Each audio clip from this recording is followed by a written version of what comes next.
इस बौद्धिक संवेदनशील अनुष्ठान में आप सबों का स्वागत करते हुए और आप लोगों के बीच होते हुए बहुत हर्ष की अनुभूति हो रही है, क्योंकि मैं इस समय तो जो नॉन वायलेंस का जो शहर है यूरोप में, नीदरलैंड में, वहाँ 20 वर्षों से मेरा निवास है। इससे पहले कैरेबियन देशों में थी और वहाँ भी जो अपने किसान मजदूर गए, आप जैसे लोग वहाँ भी मुझे मिले और 5 वर्षों तक वहाँ रहे।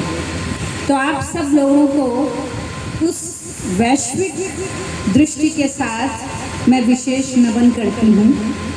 इसके साथ साथ जो हमारे मंच में हरिजन सेवक संघ के अध्यक्ष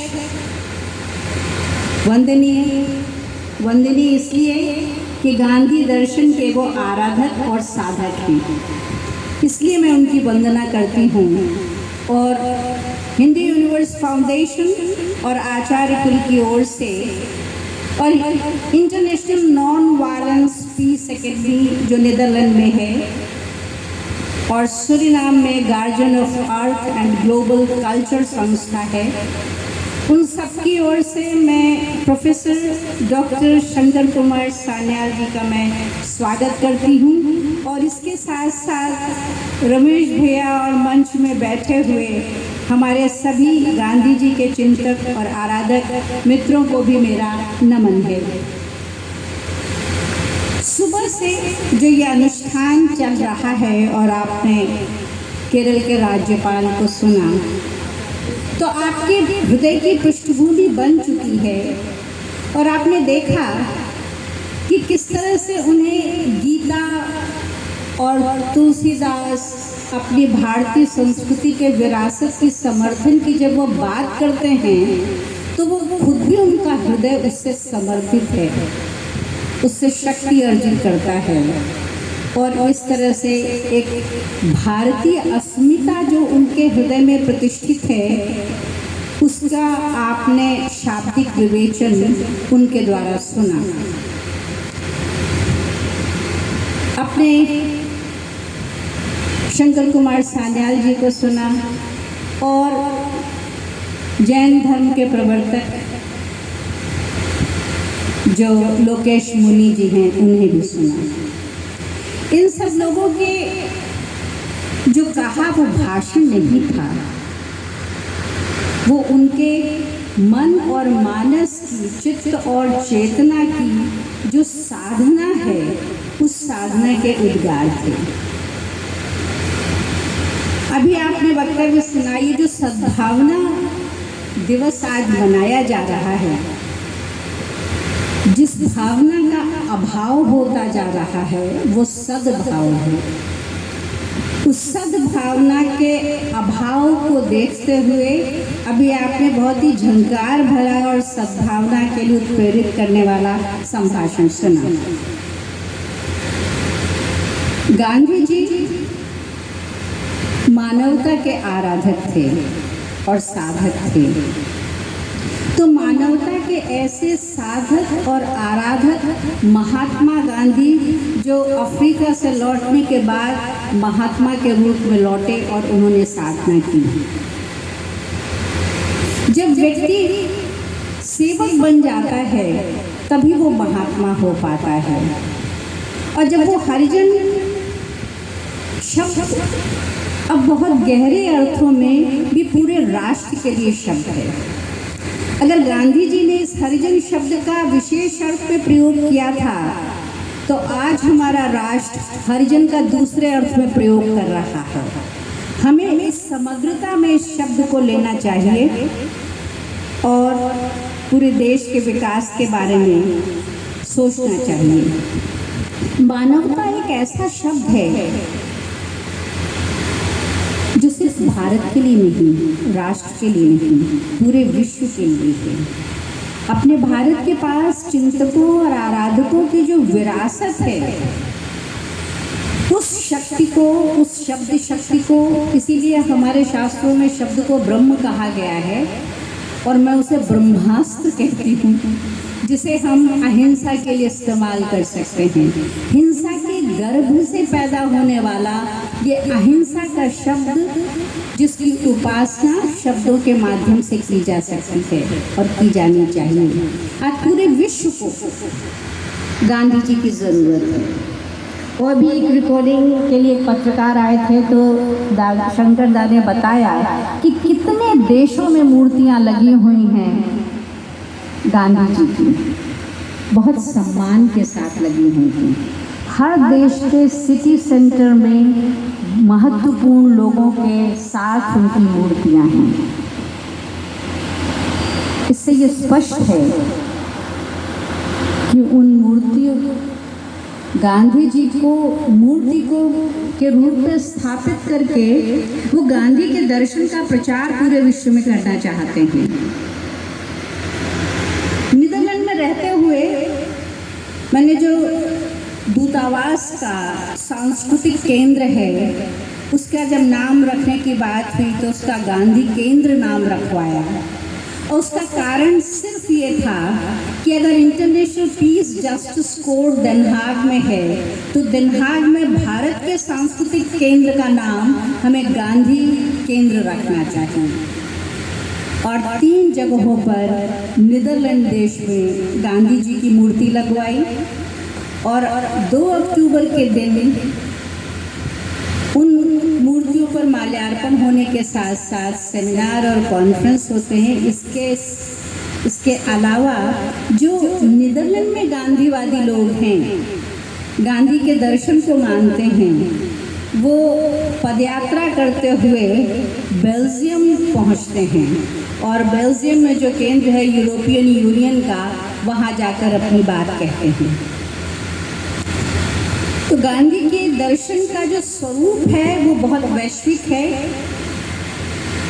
और अभी भी मैं बताऊं कि जब 1834 और 1916 के बीच में जो किसान मजदूर भारत से विदेश गए नहीं, ले जाए गए पाल वाले जहाज में, 4 महीने 5 महीने में खुले जहाज से पहुंचते थे। और अगर बीमार हो जाएं तो उनके कॉलोनाइज़र, उनको पता किसी को नहीं चलता था, रात में उसे समुद्र में फेंक देते थे।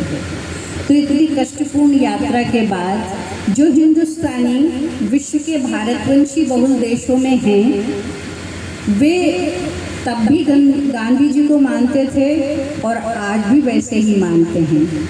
उनके घरों में जो कांच की खिड़कियां हैं, उन कांच की खिड़कियों में उन्होंने गांधी जी और विनोबा भावे जी की तस्वीरें बना रखी हैं।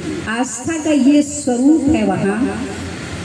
और अभी भी उन देशों में राष्ट्रीय गीत के रूप में जब 15 अगस्त और 26 जनवरी होता है तो भारतवंशी बहुल देशों के सभी नागरिक वो दिवस वहाँ मनाते हैं। 14 सितंबर को होने वाला हिंदी दिवस भी विश्व में मनाया जाता है। तो जब 2003 में विश्व हिंदी सम्मेलन हुआ और उसका संयोजन सूरीनाम में मैंने किया, तो इन देशों में जब हिंदी के प्रति और हिंदुस्तान के प्रति लोगों को लगाव देखा तो मैंने वहाँ प्रस्ताव रखवाया कि हमें एक विश्व हिंदी दिवस मनाया जाना चाहिए। जिस तरह से अभी 2 अक्टूबर को गांधी दिवस और अहिंसा का दिवस विश्व में मनाया जाता है। अहिंसा शब्द के पर्याय हो गए हैं गांधी जी। और विदेश में अगर गांधी दिवस कहते हैं तो इसका मतलब है कि वो अहिंसा दिवस है। अभी जिस तरह से आपने भाषण सुना कि पूरे भारतवर्ष में जिस तरह से विभेद की स्थितियां कायम कर हैं और काम कर रही हैं, कितने धर्म हैं, उन सारे धर्मों का जो अर्थ है वो है मनुष्यता।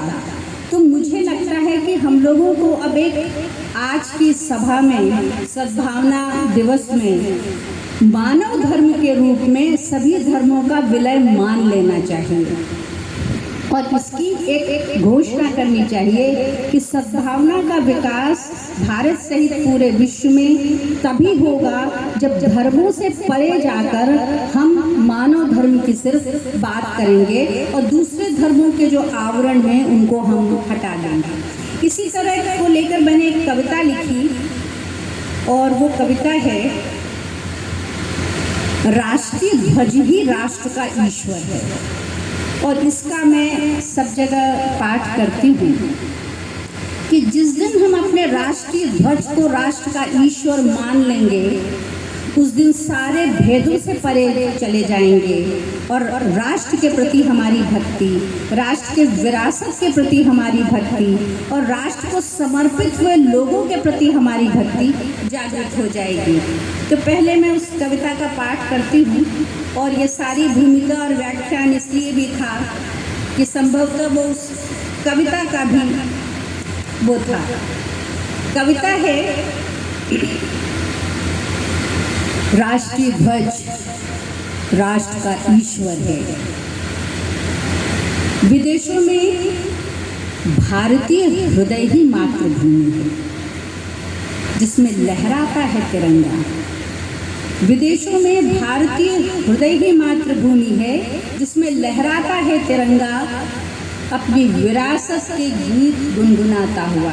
जब विदेश में हम देखते हैं राष्ट्रीय ध्वज को तो उसमें अपनी विरासत दिखाई देती है, अपनी परंपराएं दिखाई देती हैं, अपने राष्ट्र की शक्ति दिखाई देती है। राष्ट्रीय तिरंगा स्वदेश का सजीला पासपोर्ट है जिसके भीतर है अपने वतन की प्रिय छवि, जिसके चक्र से संबद्ध है हमारी चेतना, जो करती रहती है अहर्निश वैश्विक मानवीय संस्कृति का प्रवर्तन स्वदेश के नेतृत्व में। जिसके चक्र से संबद्ध है हमारी चेतना, जो करती रहती है अहर्निश वैश्विक मानवीय संस्कृति का प्रवर्तन स्वदेश के नेतृत्व में। देश की आपदाओं में हम सबके वक्ष भीतर सिहरता रहता है अपनी चेतना का तिरंगा। देश की आपदाओं में हम सबके वक्ष भीतर सिहरता रहता है अपनी चेतना का तिरंगा, हमारी व्यथित व्याकुल संवेदनाओं के साथ। विदेश में अपने अस्तित्व से रचाते हैं हम स्वदेश की वैभवमयी अस्मिता। विदेश में अपने अस्तित्व से रचाते हैं हम स्वदेश की वैभवमयी अस्मिता, जिसका रक्षा कवच है स्वाभिमानी तिरंगा, जिसका रक्षा कवच है स्वाभिमानी तिरंगा।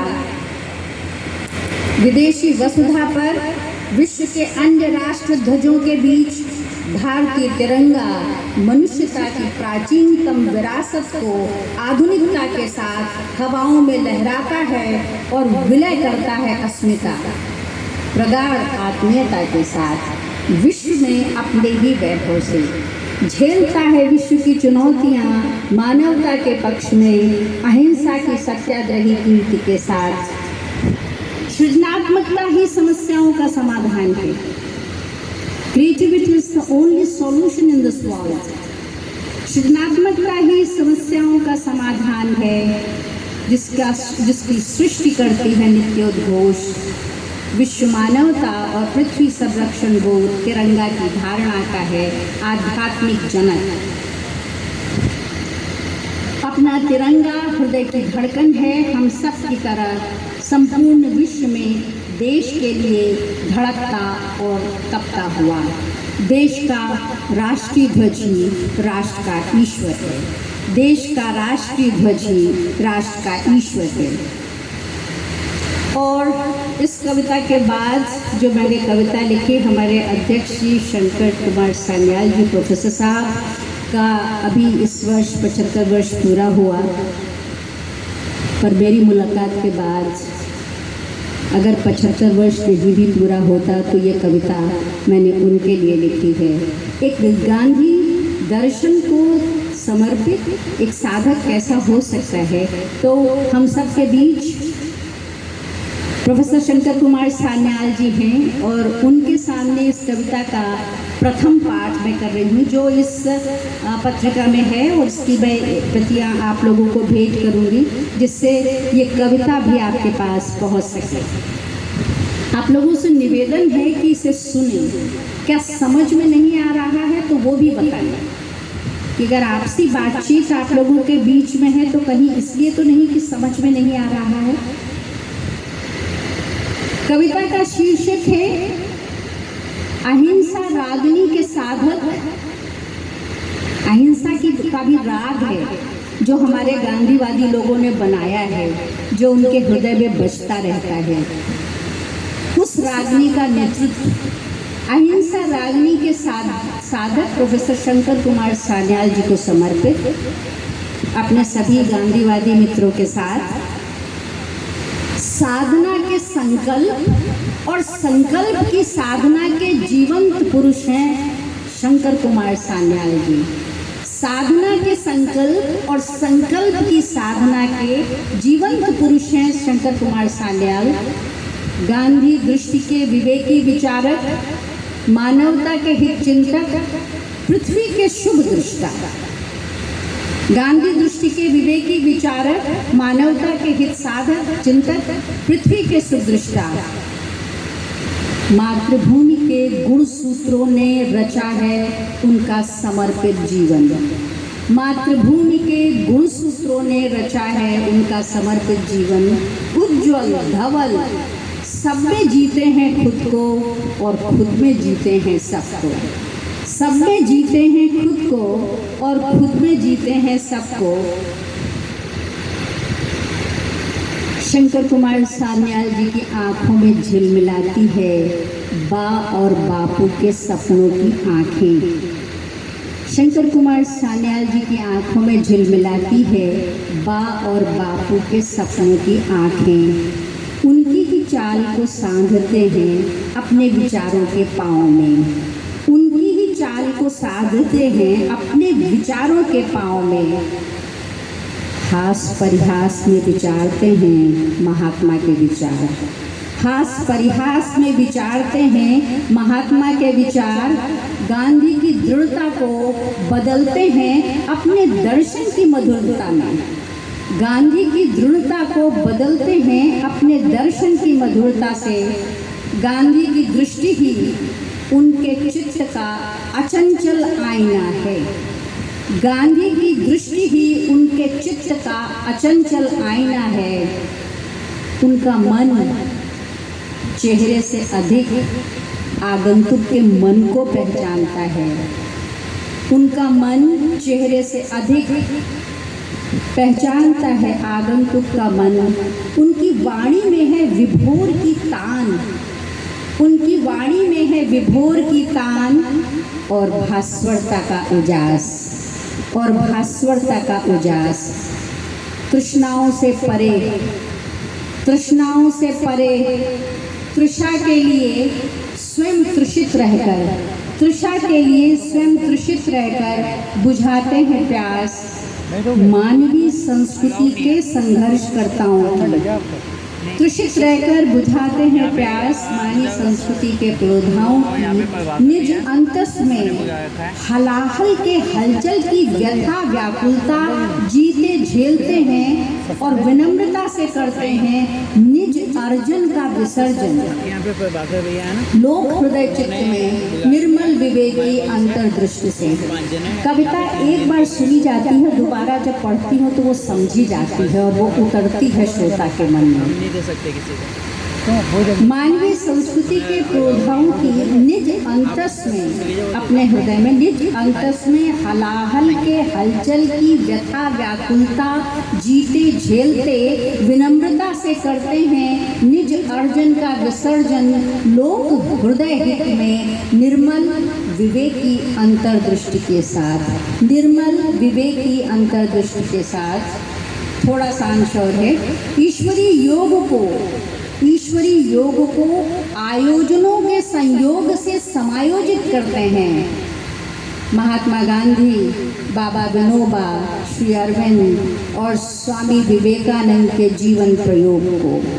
महात्मा गांधी, बाबा विनोबा, श्री अरविंद और स्वामी विवेकानंद के जीवन प्रयोग को विश्व की कार्यशाला में वसुधा के विविधतापूर्ण मानवता निमित्त कि भारत सिर्फ भूमि का नाम नहीं है, कि भारत सिर्फ भूमि का नाम नहीं है, बल्कि दर्शन है ईश्वरत्व का, मनुष्यत्व का, धर्म का, संस्कृति का, संवेदना का, मंगल का, पंचतत्वों का, पृथ्वी नक्षत्र पर जो किसी ग्रह पर नहीं रचा है विधाता ने।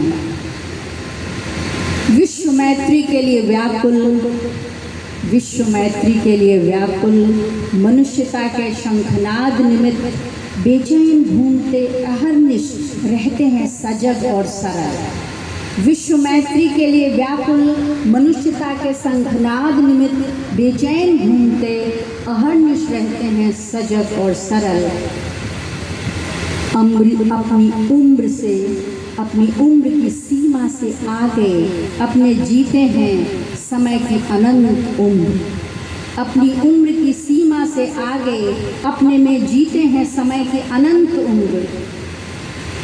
शंकर कुमार सान्याल ने की है पृथ्वी प्रदक्षिणा स्वदेश स्वराज की जीवनदायी यात्रा।